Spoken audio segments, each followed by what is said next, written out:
Pemirsa, Lee Kuan Yew yang mendirikan Singapura modern dikenal sebagai sosok baik namun ditakuti karena taktik otoriternya.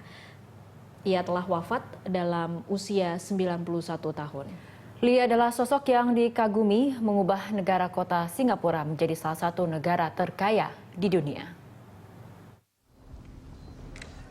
Sebagai Perdana Menteri pertama Singapura, Lee Kuan Yew memimpin Singapura melewati perpecahan dengan Malaysia tahun 1965 dan membantu mengubah kota pelabuhan yang sepi menjadi pusat perdagangan dan keuangan global.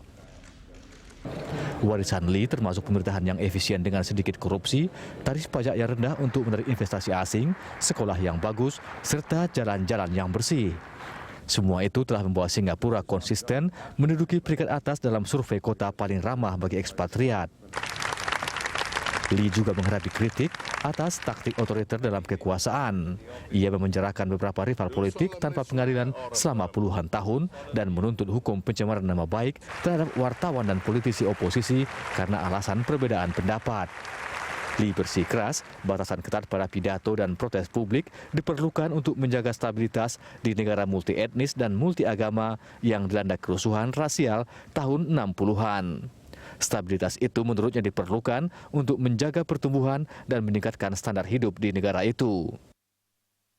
Lee dengan Partai Aksi Rakyat telah memerintah Singapura sejak tahun 1959 dan tetap menjadi penasihat di kabinet setelah mundur tahun 1990. Warga Singapura memandangnya sebagai sosok bijaksana.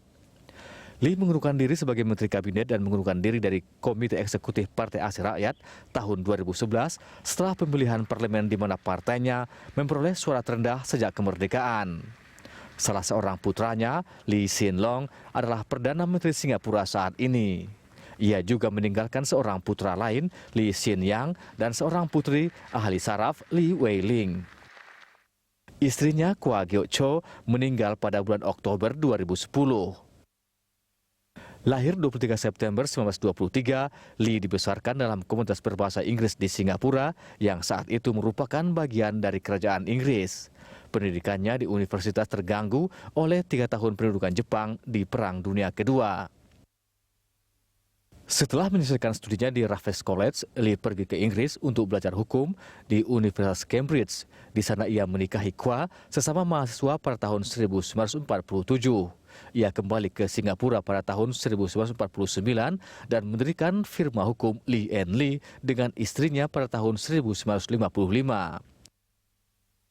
Setelah menyelesaikan studinya di Raffles College, Lee pergi ke Inggris untuk belajar hukum di Universitas Cambridge.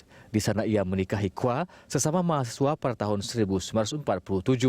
Ia kembali ke Singapura pada tahun 1949 dan mendirikan firma hukum Lee & Lee dengan istrinya pada tahun 1955.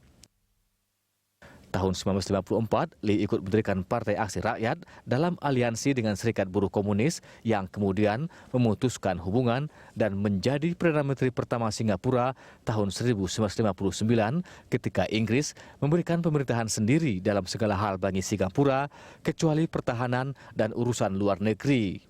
Saat itu, usianya baru 35 tahun. Singapura menyatakan kemerdekaan dari Inggris pada tahun 1963 dan Lee percaya pulaunya tidak bisa bertahan hidup sendiri dan membawanya ke dalam federasi negara-negara tetangga Malaysia. Namun Malaysia meminta Singapura keluar setelah 2 tahun karena perbedaan ideologi. Lee menangis di televisi nasional saat mengumumkan pemisahan diri itu yang kemudian ia sebut sebagai salah satu penyesalan politik terbesarnya. Ia kemudian beralih ke pemerintahan negara di pulau kecil itu, memaksakan kebijakan yang ketat mengatur kehidupan sehari-hari warga Singapura. Lee melarang penjualan permen karet, mempromosikan bahasa Inggris dan Mandarin, sementara melarang dialek Tiongkok lainnya di sekolah umum, radio, dan televisi. Dia juga mengupayakan integrasi etnik dengan mengontrol susunan bangunan apartemen di mana 80% penduduk tinggal. Hello everybody. I just want to welcome the Minister Mentor of Singapore. This is one of the legendary figures of Asia in the 20th and 21st centuries.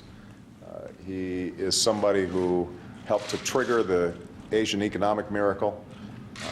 Singapore has been an outstanding friend and ally of the United States for many, many years. Thank you, guys. Lee juga menindak kejahatan terorganisir dan memberlakukan hukuman yang keras untuk pelanggaran kecil, kebijakan yang telah membantu Singapura bertahan sebagai salah satu wilayah dengan tingkat kekerasan terendah di dunia. Pengedar narkoba menghadapi hukuman gantung, pengedar pengacau dicambuk, dan membuang sampah sembarangan harus membayar denda yang besar.